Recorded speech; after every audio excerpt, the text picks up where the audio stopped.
They exiled her for saving an Apache. But in 24 hours, 100 men would bow before her. And right then, she didn't even know it. High noon in Cedar Flats, 3 gunshots cracked through the dusty stillness like thunder from a clear sky. A wounded Apache stumbled into view, blood dripping from his shoulder, his breath ragged. And Rira, sweeping the front porch of Murphy's General Store, stood frozen, her worn dress fluttering like a battle flag in the desert wind. She should have looked away, pretended she saw nothing. But the moment their eyes met, as fierce despite the pain, was the moment everything changed. The sound of boot heels echoed louder with each passing second. Rira dragged the wounded Apache into the back storeroom behind Murphy's General Store, the air inside thick with dust and the scent of old grain. His breathing was labored hot against her cheek, but his eyes, dark and sharp, remained watchful. She didn't know his name, didn't know what side he'd fought on, or if he had blood on his hands. All she knew was that if she left him to die in the middle of that street, she'd be doing what this town had done too many times before, looking away, when mercy was needed most. Her hands trembled slightly as she tore fabric from her petticoat, pressing it hard against the wound. The bullet had gone straight through his shoulder. Messy, but survivable. Outside, Townsend's voice roared like a man certain of his righteousness. "Search every damn building, he can't bleed like that and get far." With every shout, the walls of that little storeroom seemed to close in tighter, like a coffin being built around her choice. Bootsteps thudded through the general store.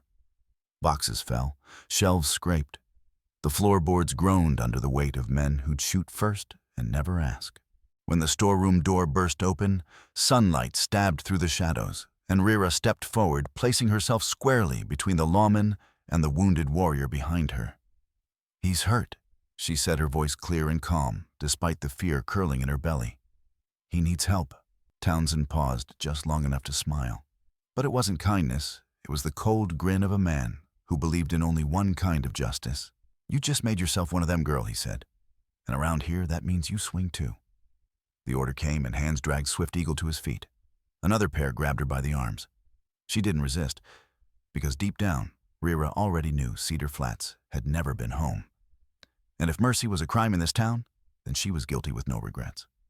Next, the marshal's badge buried beneath her dress, and the past she'd hoped to forget returns with a vengeance. They gave her 1 hour to pack what she could carry and walk out of Cedar Flats under the judgment of the very people who once smiled at her from across church pews and general store counters. Rira moved through the room behind Murphy's store like a ghost.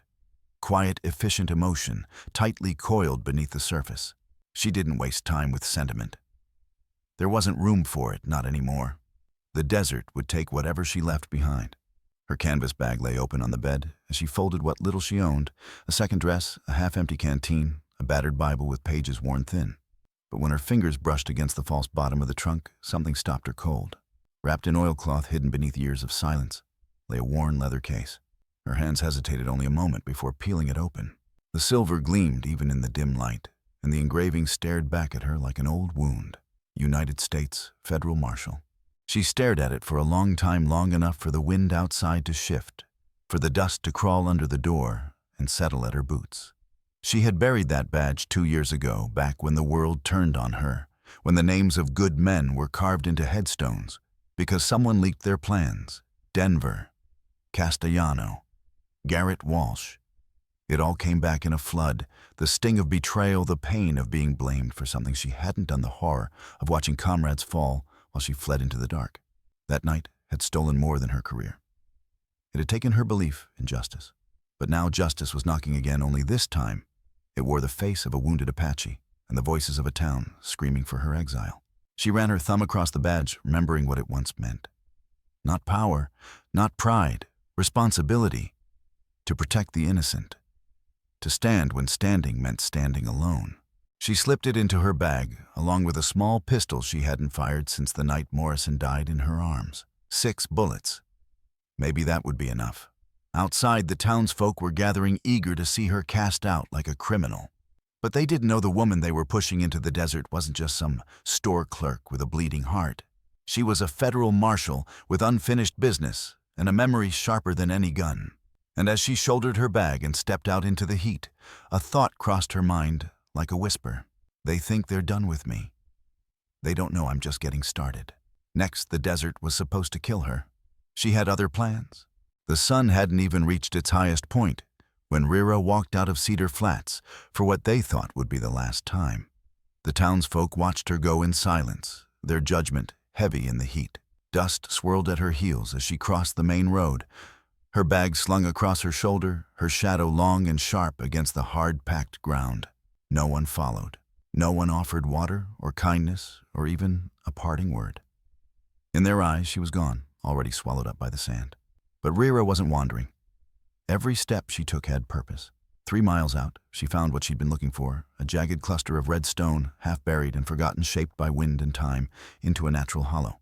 She'd scouted this place 2 years earlier when she still thought like a lawman, when survival meant having one more plan than your enemies. Slipping into the shelter, she crouched beneath the overhang and pulled out her canteen. The water was warm, but it went down steady, just enough to keep her thoughts sharp.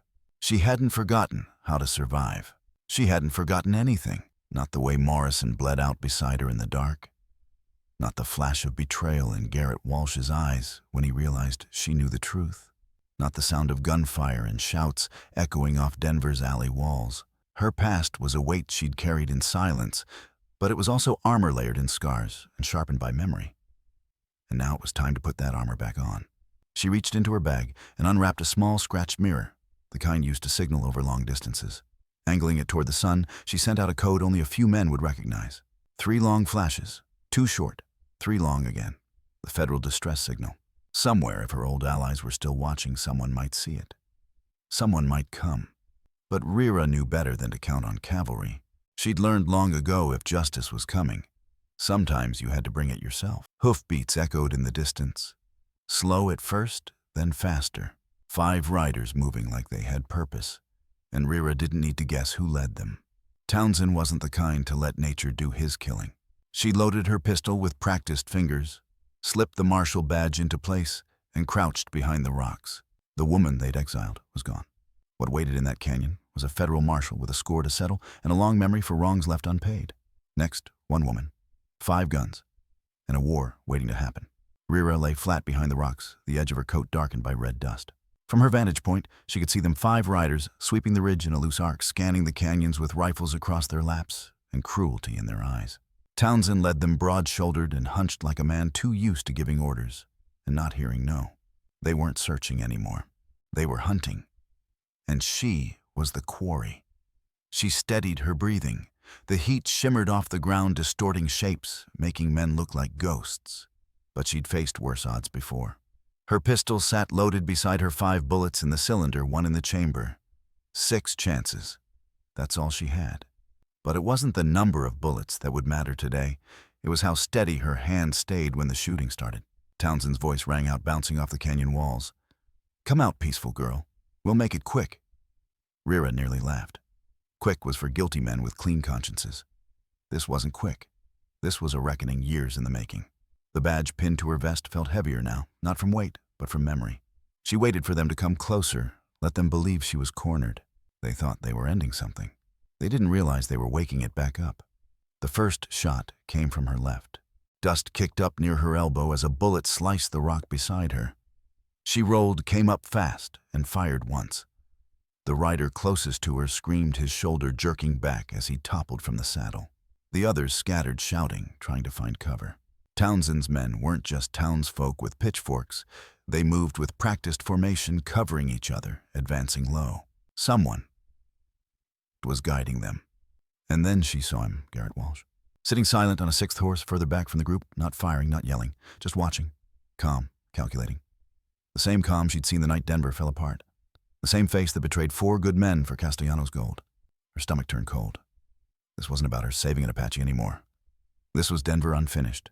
Rira ducked low as another round chipped the stone near her face. But now, she wasn't just defending herself. She was holding the line between what they thought they were doing and the war they were about to unleash. Next, thunder on the horizon, when 100 riders came for her. The wind shifted just enough to carry the faintest sound hooves. At first, Rira thought it was an echo from the 5 men circling her, a trick of the canyon playing games with sound. But it grew louder, steadier, deeper, like distant thunder rolling across dry land. Even Townsend paused mid-step, his eyes narrowing toward the horizon. Something was coming. And it wasn't the desert wind. Rira stole a glance past the rocks, heart hammering. Over the far ridge, silhouetted against the dying light, came the unmistakable shape of riders. Not 5, not 10, but dozens. Cresting the slope in formation, dust curling behind them like the tail of a wildfire. Leading them was a tall figure on a black horse, straight-backed and still like a statue carved from judgment itself. His coat caught the breeze, and pinned to his chest was the unmistakable shine of a silver star. Marshal Samuel Hayes. Rira blinked once, then twice as the memory of his voice came back, rough, gravel-worn, but honest. He'd been the only one who believed her when Denver turned against her. The only one who'd whispered, "Stay alive long enough and I'll come for you." And now here he was. Hayes raised a hand, and the 100 riders behind him fanned out across the ridge like a rising tide. "Federal Marshal Service." His voice boomed across the rocks. "Drop your weapons and step away from the woman." Townsend's men froze, rifles wavering. What had begun as a simple execution had just turned into a standoff against federal authority. Walsh didn't move. He just watched, jaw-tight eyes calculating. But even he had to know. The math had changed. They were outnumbered and out of time. Rira stood up slowly from behind her covered dust, clinging to her coat, the badge gleaming at her breast like it had never left. This wasn't the plan. It was better. The cavalry hadn't just come, they'd come for her. And the woman they'd tried to bury in the desert was now standing tall, flanked by lawmen, with a reckoning riding at her back. But one war was ending. And another had just begun. Next, the traitor who sold out Denver. Garrett Walsh didn't flinch when the tide turned. He didn't reach for his gun, didn't bark orders, just sat his horse like a man used to watching others die for his decisions. Rira knew that look. It hadn't changed since the night Denver burned. Back then, he'd stood behind the badge, behind the shield of the U.S. Marshal's office, while good men bled out in an alley, betrayed by someone who'd known every detail of the operation. Walsh had always been calm, but calm could hide poison. She stepped forward from the line of rocks, her voice rising clear across the field. "That's him," she shouted, pointing straight at him. "Garrett Walsh. He's the one who sold out Denver. He leaked every detail to Castellano. 4 marshals died because of him." The men around Walsh shifted in their saddles. Doubt crept in. Hayes narrowed his eyes, his horse edging closer, his hand resting heavy on the butt of his revolver. Walsh didn't deny it. He just looked at Rira and smiled. Not cruelly worse, like a man who thought he was untouchable. Then, like a viper striking from shadow, he turned and put a bullet in Townsend's chest. The old sheriff dropped without a word, hands clutching air. Chaos followed. His men shouted, scattered, unsure if they were following orders or fleeing justice. Rira didn't hesitate. Her pistol came up smooth, and she fired twice. The first shot hit Walsh in the back. The second drove through his ribs. He slumped forward in the saddle, then fell hard onto the dust. No fanfare, no last words. Just the dry wind and the sound of horses stamping nervously in blood-stained sand. Hayes dismounted and approached his fallen former colleague with a grim expression carved from stone. "You were right," he said quietly to Rira. "You were right all along." She nodded, her hand still gripping the pistol, smoke curling faintly from the barrel. She didn't feel triumph, only clarity, the kind that comes when truth finally has a name, even if it took too long to say it. But there wasn't time to dwell. As Hayes looked toward the horizon, a scout rode in hard dust trailing behind. His face was pale urgency in every breath. "Marshal," the scout called. "It's Castellano. We've got a location. Dead Horse Canyon. He's got 20 men, and he's on the move tonight." Rira holstered her weapon, her face hardening. The traitor was gone. Now it was time to take down the devil pulling all the strings. The sun had begun its descent when the townspeople arrived, not with guns, but with lowered eyes and sweat-soaked shirts. Their horses came in fast breath, labored from the hard ride hooves, dragging lines in the sand like trails of shame. At the front rode Doc Peterson, his hat clenched in one trembling hand, and just behind him came Murphy the blacksmith and even Martha Henley, her shawl pulled tight like it could shield her from her own conscience. They formed an uncertain circle, stopping short of the federal marshals, still standing guard over the dead and wounded. The silence between both groups was thick, and it wasn't the heat that made folks sweat. Rira didn't speak first. She stood near Hayes, arms crossed, the badge still pinned square on her vest, and let them feel the weight of the moment. These were the same people who had cast her out just hours ago, called her traitor, turned their backs when she knelt beside a bleeding man. Now they came not with demands, but with hesitation, guilt, and eyes that couldn't quite meet hers. It wasn't much, but it was something. Doc Peterson finally stepped forward, his voice raw. "We got a telegram after you left. From Fort Collins. Confirmed everything. What Walsh did. Who you really are. What you've been doing these last 2 years." He swallowed hard. "We didn't know, Rira." She looked at him steady. "You didn't want to know." The words weren't shouted. They didn't need to be. They cut clean like truth always does. Murphy removed his hat, face flushed. "We came to make it right." Rira raised an eyebrow. "You planning to turn back time? Bring back the men who died in Denver, or the Apache boy you almost let hang?" Martha Henley stepped forward, then voice quivering. "We were afraid." Rira gave a small nod. "So was I. But I still did what was right. And you didn't." There was no dramatic forgiveness, no tearful reunion. Just quiet reckoning. But when Doc Peterson offered to ride with them to Dead Horse Canyon to help tend the wounded, Rira simply nodded once. One by one, the others volunteered not to earn back trust, but to carry the burden they had once refused. Some debts can't be repaid, but they can be shared. Hayes leaned toward her as the group began preparing for the ride. "You sure you want them at your back?" Rira looked out toward the fading light. "No," she said. "But I want them to see what happens when you finally do the right thing, even if it's too late." The fire crackled low as Swift Eagle stepped forward from the shadows. His wound was still wrapped in the blood-stained cloth Rira had tied days earlier, but he stood tall, proud and unshaken. The air around the camp had cooled, but the tension had not. He spoke softly, eyes scanning the faces around him, federal marshals, hesitant townspeople, and Rira, who now stood not as an exile, but as a marshal once more. "You ask what Castellano is planning," he began. "I will tell you. But you won't like the answer." They listened in silence as he laid it out. Castellano had been running guns for years, rifles, powder, even artillery pieces, stolen from remote army depots. He sold them to young warriors filled with anger, then fed lies to settler towns and army posts, whispering of attacks that hadn't happened yet. He played both sides like a fiddle, tuning them with blood. But now, his plan was coming to its final verse. He told Whitehawk Swift Eagle said that the army would desecrate our burial grounds. He forged orders, maps, proof. The name landed heavy in the air. Whitehawk, the war chief who had held back his warriors for 5 years, a man known for wisdom and restraint. But even the wise will fight when they believe their ancestors are in danger. Rira felt a chill run down her spine. That kind of betrayal didn't just ignite battles. It lit wars that burned generations. Hayes frowned. "What's at Copper Canyon?" Swift Eagle's answer was simple. "Medical supplies, blankets, aid." Rira clenched her jaw.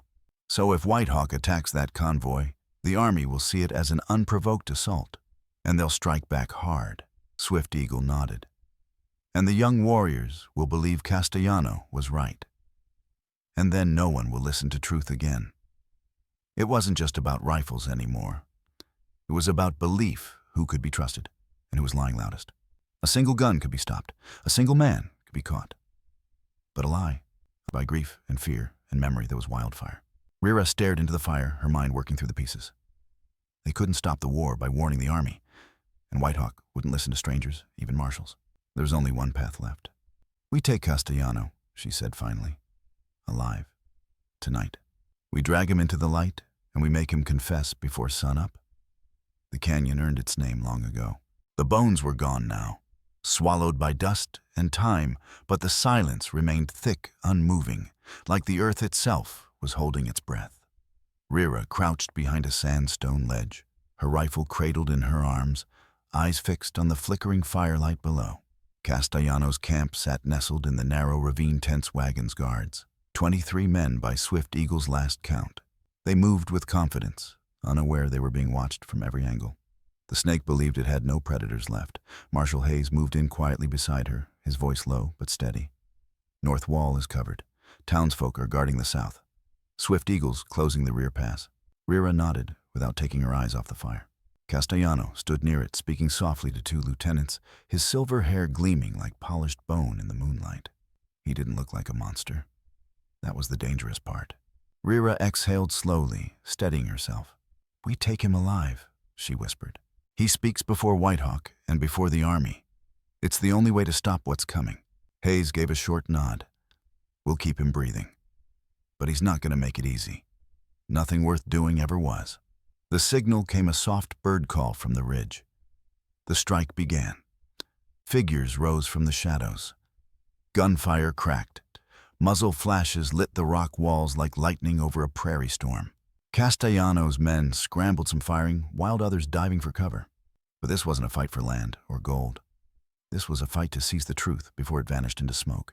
In the chaos, Rira broke from cover, sprinted across loose grav, and found herself face to face with the man who'd ruined everything. He turned slowly, leaning over, hands raised, no weapon drawn. Marshal Castellanos, he said like her name was a blade dulled by time. I always wondered how long it would take you to crawl out of your grave. She didn't answer with words. Her rifle barrel pointed square at his chest. You're coming with us, she said, voice flat. You're going to talk. And this time, the world's going to listen. Behind her, the last of Castellanos' guards were being disarmed. The battle was short, but the weight of it lingered. Rira grabbed a strip of cloth, tied his hands, and pulled the snake from the den he'd built in blood and lies. But the hardest part was still ahead. They had him, but convincing two sides ready for war to listen to the truth would take more than just a prisoner. It would take something they hadn't had in a long time. The sun was just starting to crest the ridge as the group rode out of Dead Horse Canyon, trailing dust and silence. The heat of battle still clung to their clothes, but something heavier rode with them now, truth. Castellanos sat slumped over in his saddle wrists, bound blood soaking the shoulder where Rira's bullet had found its mark. He didn't speak. Maybe he knew the fight was over. Or maybe, like most cowards, he had nothing left to say once his lies were stripped away. At the front of the procession, Rira rode beside Swift Eagle. The Apache warrior's face was calm, but his eyes were watchful.